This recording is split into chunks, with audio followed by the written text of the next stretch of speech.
ташрифзодаи Дилшод сокини ҷамоати деҳоти Рӯдакии ноҳияи Вахш аз хурди орзуи сарбоз шуданро дошт. Бо гузашти замон ин орзуи ягонааш амалӣ мегардад. Пас аз он ки ба Дилшод даъватномаи ҳарбиро доданд, ӯ бо шавқи дил дар курсии ронандагӣ барои рафтан ба сафи қувваҳои мусаллаҳи кишвар хонданро оғоз намуд. дар вохӯрии суд ман бо кормандони комиссарияти ҳарбии ноҳияи Вахш ташрифзодаи Дилшод бо хушҳолӣ хизмати модар ватанро қарзи ҷавонмардӣ арзёбӣ кард. мо тасмим гирифтем ки ҷавонони ҷумҳурии Тоҷикистон ба сафи қувваҳои мусаллаҳ тайёрӣ бинем, мақсад рафта ба ватани худ хизмат кунем. ба ҳамсолони худ гуфтане ҳастем ки ҳама омада ба ватану давлати худ хизмат кунанд, мақсад қарзи ҷавонмардии худро ба давлату миллати худ адо кунанд.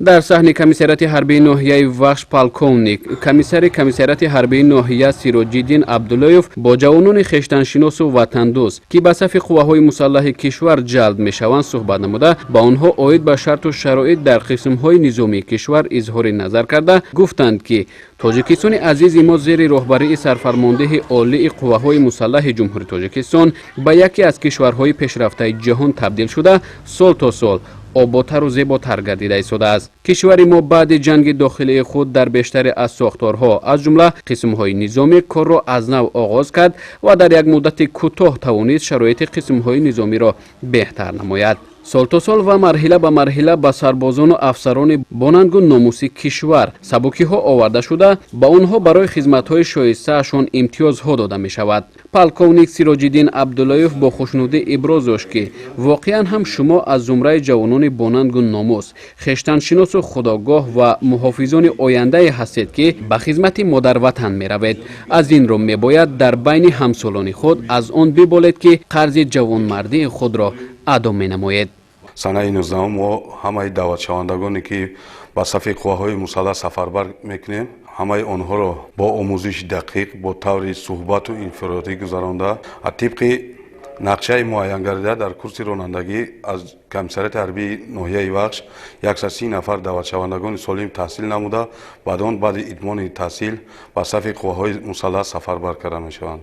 дар толори комиссарияти ҳарбии ноҳияи Вахш зимни суҳбати озод ба навдаъватшавандагоне ки барои даъват ба сафи қувваҳои мусаллаҳи ҷумҳурии Тоҷикистон омода мешаванд, бо шароити хизмат ба ватан шараф аст, аз уҳдадориҳои сарбозон дар сафи қувваҳои мусаллаҳ изҳори назар карда шуд. андеша ба миён оварда шуд ки дар тамоми қисмҳои низомии кишвар барои обутоби бадани сарбозон, тозагӣ ва аёдати наздикон, алалхусус онҳое ки оиладор мебошанд, шароиту имконият фароҳам шудааст. ҷузу томҳои қувваҳои мусаллаҳ ҳамаи қисмҳои ҳарбӣ бо ҳамаи тамоми ашёҳо бо тамоми лавозимотҳо бо ҳама чиз шароиту чиз муҳайё буда ҳамарӯза аз ҷониби сарфармондеҳи олии қувваҳои мусаллаҳ пешвои муаззами миллат супоришу дастурҳои мушаххас дода мешавад. кормандони комиссарияти ҳарбии ноҳияи Вахш бо мақсади ҷалби бештари ҷавонон ба хизмати ҳарбӣ чандин маротиба дар ҳудуди ҷамоатҳои шаҳраку деҳоти ноҳия ва муассисаҳои таълимӣ байни наврасону ҷавонон суҳбату вохӯриҳои судманд баргузор карда, дар оянда низ гузаронидани чунин вохӯриҳоро мувофиқи мақсад медонанд.